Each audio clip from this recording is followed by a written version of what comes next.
రేపు రాత్రి 12 గంటలలోపు కుంభరాశి వారు ఒక వ్యక్తిని దూరం చేసుకోబోతున్నారు. ఇది మీ గ్రహస్థితి. ఇలాగే జరగబోతుంది. మీ యొక్క మాటలు, మీ యొక్క చేతలు ఈ పరిస్థితికి మూల కారణం అవుతున్నాయి. నోటి దురుసుగా మాట్లాడడం, పరుష పదజాలాన్ని ఉపయోగించడం ఈ రోజు మీకు అస్సలు మంచిది కాదు.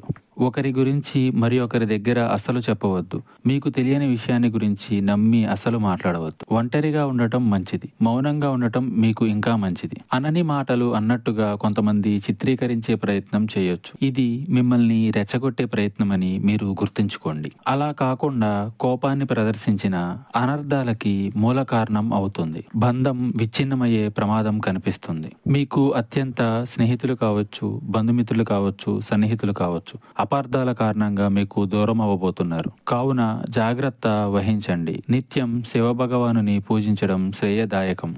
మీకు ఇంకా ఇతరత్ర ఎటువంటి సమస్యలు, సందేహాలున్నా ఒకసారి గురువు గారిని సంప్రదించండి.